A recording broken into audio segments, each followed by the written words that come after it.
लालू यादव पर हमला हुआ तो मोदी का जवाब उन्होंने भी दिया। लालू के साथ शरद यादव ने भी कहा कि मोदी ने जिस तरह लोकसभा चुनाव से पहले झूठे वादे किए थे, उससे बढ़कर बिहार चुनाव में करने वाले हैं। पटना में प्रधानमंत्री नरेंद्र मोदी और बिहार के मुख्यमंत्री नीतीश कुमार एक मंच पर दिखे, कभी मुस्कुराते हुए, कभी बातचीत करते हुए, लेकिन ये सिलसिला ज्यादा देर तक नहीं चल सका। दरअसल प्रधानमंत्री मोदी ने बिहार को विशेष पैकेज न देकर विशेष पैकेज का आश्वासन भर दिया, तो नीतीश कुमार इससे नाराज दिखे और उनके बयान में तल्खी भी आ गई। इसी दौरान उन्होंने प्रधानमंत्री से बिहार में लंबे समय से रुकी और अधूरी योजनाओं को जल्द पूरा कराने की अपील की। नीतीश बाद में मंच से उठकर चले गए। इसके जवाब में मोदी ने नीतीश के साथ साथ उनके सहयोगी और आरजेडी प्रमुख लालू प्रसाद यादव पर भी कुछ इस अंदाज में तीखा हमला कर दिया। और मैं नीतीश जी की बात से सहमत हूं कि अगर अटल जी की सरकार का चुनाव थोड़ा देर से होता, 6 महीने मिल जाते, तो उस समय अटल जी के मार्गदर्शन में, और यहीं के रेल मंत्री थे नीतीश जी, ये काम पूरा हो गया होता। वो सही बोल रहे हैं,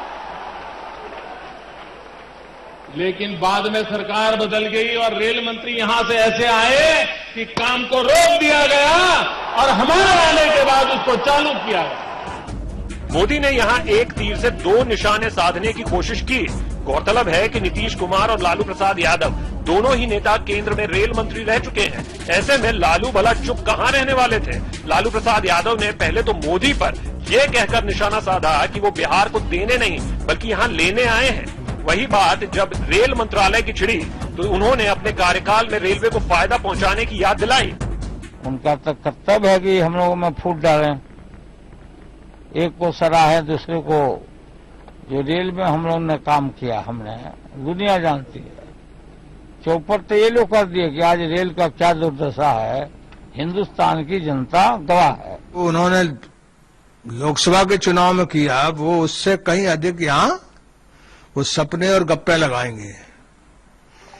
अब हमारा काम है कि उनको, उनका जो सपनों का जो गुब्बारा है उसमें हम पंचर, उसमें पिन लगाएं। तंज कसने का ये सिलसिला यहीं तक सीमित नहीं रहा। मोदी पटना के बाद बिहार के एक और अहम जिले मुजफ्फरपुर पहुंचे। यहां भी उन्होंने बिहार की जनता के सामने एक बार फिर वादों की बरसात कर दी। इसके साथ ही लालू और उनकी पार्टी का नाम लेकर अब तक का सबसे तीखा हमला कर दिया। सुनिए कि उन्होंने आरजेडी को किस तरह से पुकारा और जनता के बीच उसकी किस तरह रट भी लगवाई।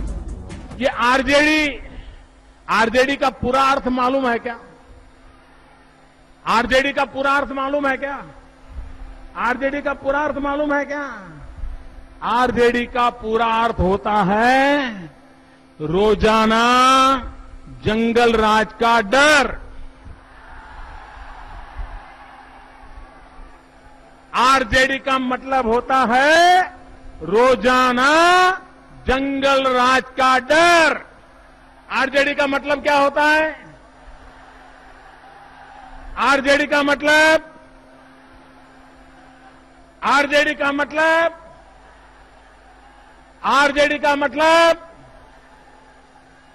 आरजेडी का मतलब, आरजेडी का मतलब रोजाना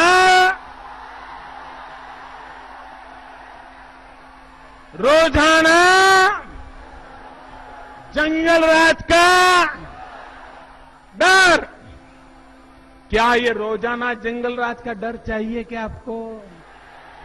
उस डर से मुक्ति चाहिए कि नहीं चाहिए? और इसलिए भाइयों बहनों, ये चुनाव, ये रोजाना जंगल राज के डर से मुक्ति का चुनाव है। बिहार विधानसभा चुनाव से पहले प्रधानमंत्री नरेंद्र मोदी की बिहार की जमीन पर ये पहली रैली थी। इस दौरान मोदी ने अपने ज्यादातर पत्ते खोल दिए हैं। वादों की फहरिस्त के अलावा नीतीश, लालू पर निशाना और वहीं जीतन राम मांझी के प्रति सहानुभूति के शब्द। जाहिर है विरोधी दल यूं ही खामोश नहीं रहने वाले। दूसरी तरफ जीतन राम मांझी ने भी ऐलान कर दिया है कि अगर वो विभीषण है तो रावण खत्म करके रहेंगे। इस समय मुजफ्फरपुर से संतोष राज पांडे और पटना से मृत्युंजय कुमार के साथ आशुतोष कुमार।